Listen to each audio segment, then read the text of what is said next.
Welcome to the wisdom of time. Have you ever wondered why the world seems divided not only by borders and wealth, but also by color? Why does the bright light of progress shine so fiercely in the pale lands, while the darker nations still walk beneath the shadow of struggle? This question is not simply about geography or race. It is about the roots of human choices and the weight of history. The journey of inequality began long before our time, began when power was defined not by justice, but by conquest, began when skin color became a silent passport to privilege, and it began when the world decided who deserved opportunity and who deserved oppression. Today, we still live inside the echoes of those decisions. Centuries ago, the sails of Europe rose with ambition and hunger. Explorers crossed oceans, not just to discover new lands, but to control them. The lands they reached were already thriving with culture and civilization, yet they saw them as empty spaces waiting to be claimed. They planted flags where families had lived for centuries. Declared ownership over people who had their own kings and their own gods. This imbalance of power was not accidental, it was intentional. Every step forward for the colonizers pushed the native world 2 steps back. What began as exploration quickly turned into domination, and domination reshaped the destiny of entire continents. Gold, spices, and trade routes were the excuses that fueled these voyages, but the real desire was absolute control. With every ship that returned to Europe, the wealth of distant lands was being drained away. Villages were rebuilt into plantations where freedom was traded for forced labor. People who once lived with dignity were chained and sold as property. Temples and sacred places were turned into warehouses to store stolen riches. The world's balance tilted sharply as the powerful grew wealthier, while the oppressed lost everything. This shift created a divide still visible in the world today. The Industrial Revolution is often praised as a miracle of invention, but its engine was powered by exploitation. The cotton spinning in British factories came from plantations where African slaves worked under whips and chains. The sugar that sweetened European tea was cut by exhausted hands that bled under the sun. While Western cities grew taller, the lands that supplied their resources sank deeper into suffering. Progress was not equal, nor was it fair. One side of the world advanced at the cost of the other, and the scars of that era still shape the global economy we live in. Even when the era of slavery and colonization ended, its effects continued in new forms. Freedom came in pieces, not in full. Colonial powers handed over flags, but kept control through systems they designed. They left behind governments trained to follow their rules and economies built to depend on their support. Many darker nations became independent in name, but not in power. Every major decision, from trade to development, was still influenced by former rulers. Invisible chains replaced the visible ones, and entire nations struggled to stand on their own feet. Trade agreements soon replaced the old methods of domination. Loans were offered with interest so heavy that nations never truly escaped debt. Aid was given, but it came with conditions that benefited the giver more than the receiver. Roads, bridges, and schools were built, but each carried a hidden cost. Progress that depended on foreign approval was never real progress. The cycle of dependency made sure that wealth continued to flow upward, but the poor were kept in need, and the rich continued to shape global rules. But the deepest level of conquest was not physical, logical. Colonizers reshaped the identities of the people they controlled. They spread the belief that fair skin was superior and darker skin inferior.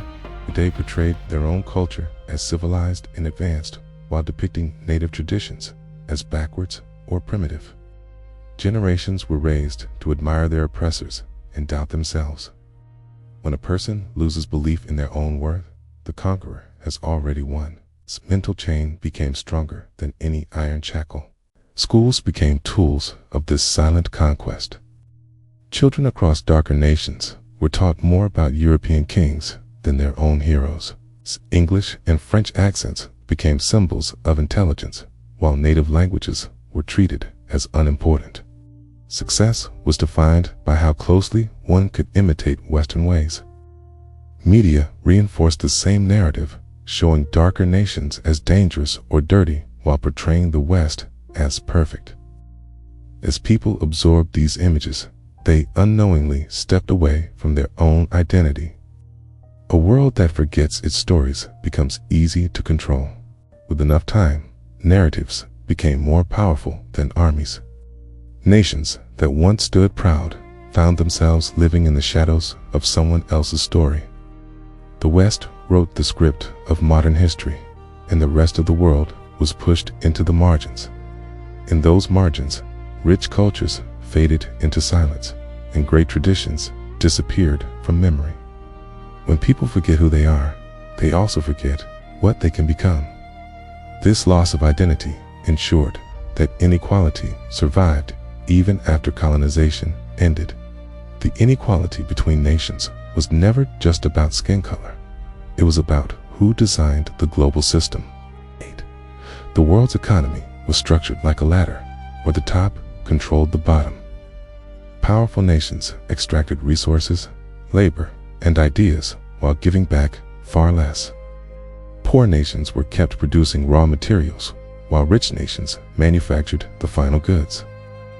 Profit always flowed toward those at the top, and whenever poorer countries tried to climb, they were pushed back down through sanctions, pressure, or political interference. The wealth of the West was never created in isolation because it was carved from the sweat and blood of the darker world. Every ounce of gold that glittered in European crowns had a story of suffering behind it. Every yard of silk that decorated royal halls came from hands that were never paid fairly. Every drop of spice that enriched Western kitchens came from farms where workers lived in misery. The comfort of modern Western civilization was built on centuries of slavery and colonization. Entire empires were raised on the backs of people who were treated as tools instead of humans. History rarely admits this truth because the victors wrote the books. They called it discovery instead of theft, and exploration instead of invasion. These sugar-coated words hide the brutality that shaped our global inequality.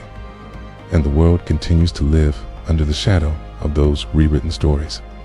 When the darker nations fought for independence, they believed freedom would bring equality. They raised flags, wrote constitutions, and dreamed of rebuilding their futures. Soon, they discovered that the chains had changed shape, not disappeared. The same powers that once ruled through force began ruling through economics. Whips were replaced by contracts, and guns were replaced by trade deals. Freedom came with conditions that kept nations tied to their old masters. Debt became the new method of domination, subtle yet powerful. Loans were given with terms designed to keep countries dependent for generations. Independence became symbolic rather than real, and the struggle for true sovereignty quietly continued behind the scenes. The West built global systems that always kept them at the top. Banks, industries, and universities were structured in ways that benefited them first. A student in Africa learns more about European explorers than about their own kingdoms. A factory worker in Asia earns in a month what a Western CEO earns in a single hour. This imbalance is not accidental, but carefully engineered to maintain superiority. Media strengthens this illusion by glorifying Western success while ignoring the brilliance of the global South. Even international laws are written to protect the interests of powerful nations. Inequality is disguised as globalization, and exploitation is disguised as opportunity. Billions live in this system believing it is fair when it has never been fair. And the cycle repeats with every new generation. Even aid and charity, which appear noble, often hide deeper intentions. Money is offered with conditions that shape government policies. Development projects come with agreements that prioritize foreign companies. Nations accept help but lose control over their resources in return. The leash of dependency becomes longer but stronger. Aid is used as a tool to influence decisions and maintain hierarchy. The donors expect loyalty in exchange for generosity. And the silent message behind every donation is the same. You still need us because you cannot survive without our support. This mentality weakens nations more than any army ever could. The media divides the world into developed and developing as if progress has a skin color. Poverty is shown using black and brown faces, creating a stereotype that darker nations are naturally struggling. Innovation is usually portrayed with white faces, implying that intelligence and success belong to one group. These images slowly shape the minds of viewers across the world. People begin to associate suffering with certain regions and excellence with others. This psychological conditioning creates a racial hierarchy without ever saying it openly. It is subtle, powerful, and extremely dangerous. It keeps the old colonial mindset alive under new labels, and it convinces billions that the system is normal. Darker nations remain rich in minerals, culture, and land, but poor in narrative control. They extract the gold, but global markets controlled by the West decide its worth. They grow the crops, but foreign corporations decide their price. Even their historical heroes are removed from textbooks, while foreign figures dominate the curriculum. This erasure of identity makes it easier to maintain control. If people do not know their history, they cannot fight for their future. Mental chains become stronger than economic chains. And as long as the narrative is controlled from the outside, true liberation remains out of reach. A quiet revolution, however, is rising across the world. It is not led by guns or armies, but by awareness and education. People are questioning the stories they were taught. They are uncovering hidden truths that history tried to bury. The internet, despite being controlled by a few, has become a tool for awakening. Voices once silenced now echo across continents. Cultures once mocked are now celebrated with pride. Individuals are reclaiming their identity one fact at a time, and awareness is spreading faster than fear ever could. Once the mind awakens, the world begins to change. Old systems tremble when people understand their own worth. New leaders are emerging from places once labeled hopeless or poor. From the energy of Lagos to the resilience of Kathmandu, nations are rising with renewed confidence. A generation that once felt inferior now stands fearless. They are no longer waiting for approval from the West. They are reclaiming their narrative, their resources, and their dignity. And the future is slowly shifting toward balance as truth replaces illusion. History was written by the victors, and those victors made sure the world forgot where true greatness began. Long before Europe awakened, powerful civilizations across Africa, Asia, and the Middle East were shaping humanity. The libraries of Timbuktu protected knowledge that Europe had not even imagined. The scholars of Baghdad lit the lamps of science in an age when the West was still in darkness. The temples of India explored mathematics, astronomy, and medicine centuries before Western institutions. These achievements were the backbone of early human advancement. But when power shifted westward, the narrative shifted with it. Those who conquered the world also conquered its memory. Its ancient brilliance was deliberately buried under the dust of colonial arrogance. And to this day, that dust still covers the identity of billions. The darker nations continue to chase validation from the same systems that once enslaved them. Success is often measured through Western degrees, Western fashion, and Western approval. True progress, however, does not come from imitation, but from rediscovery. It requires remembering the strength that existed before conquest erased pride.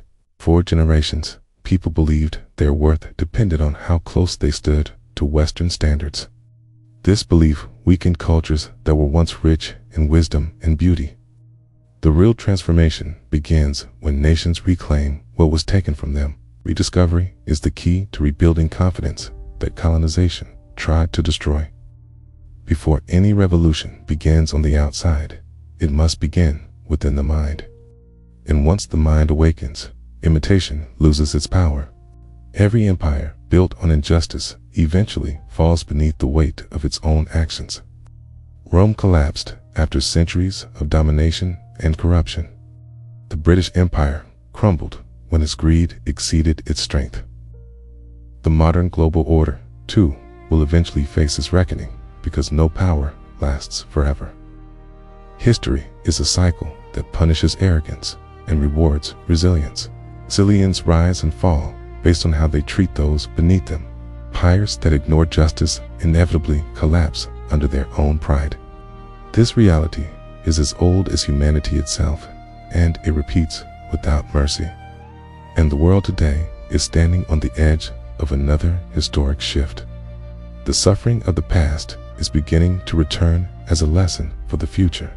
The awakening of the darker nations is not driven by revenge, but by restoration.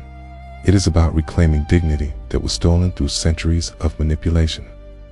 Every race has brilliance that history often failed to acknowledge. Every culture holds wisdom that deserves respect, not ridicule. When these truths spread across societies, the illusion of racial superiority begins to crumble. The world becomes balanced when all voices are valued equally.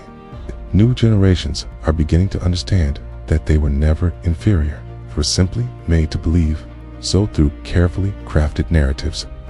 Now that truth is resurfacing, it is shattering myths that survived for centuries. And this awakening marks the beginning of a new global consciousness. Change begins slowly, but its roots run deep once planted. It starts with individuals who question the stories they were taught. It starts with children who learn their real history instead of borrowed pride. It begins with people who choose knowledge over imitation. Art, music, and literature become tools for reclaiming lost identity. Free-spoken truth weakens the silence that once kept nations oppressed. Every rediscovered hero becomes a symbol of strength. When enough voices unite, silence turns into resistance. Resistance transforms into empowerment. And empowerment becomes the beginning of a revolution. Technology has become the greatest equalizer in the modern world. People can speak without permission and learn without gatekeepers. Nations, once cut off from opportunity, now have access to knowledge from everywhere. The darker world finally has the tools to tell its own story. This is not the end of an age, but the beginning of a renaissance. Truth is spreading faster than propaganda ever did. Ideas are crossing borders without needing anyone's approval. Young creators are breathing life into forgotten cultures. A quiet revolution is unfolding in every corner of the globe, and it is fueled entirely by awareness. The future will not be shaped by color, because color was never the real divider. The real divide is between those who awaken and those who remain asleep. Nations that rise will be those that embrace their heritage with pride. They will learn from the past without becoming trapped by it. They will innovate without losing their identity. They will lead without needing validation from former powers. The world is entering a new era where strength is measured through knowledge. The darker nations are no longer followers in the global story. They are becoming authors of their own destiny. History is moving toward a balance it has long been denied. When the next generation looks back at this century, may they see courage instead of fear. May they see nations that broke chains built over hundreds of years. May they see people who rose from silence and reclaimed their dignity. The world they inherit should reflect truth rather than propaganda. A time of waiting has ended, because waiting only prolongs injustice. This is the age of awakening, where identity is rediscovered and pride is restored. The darker nations were never weak. They were only pushed into the shadows. Now they're stepping back into the light with purpose. And as history turns its page, a powerful truth will echo. They were never defeated. They were only rising. Thank you for watching The Wisdom of Time. If this message touched your heart, share it so others may awaken too. Don't forget to like, comment, and subscribe, because wisdom only grows when it is shared.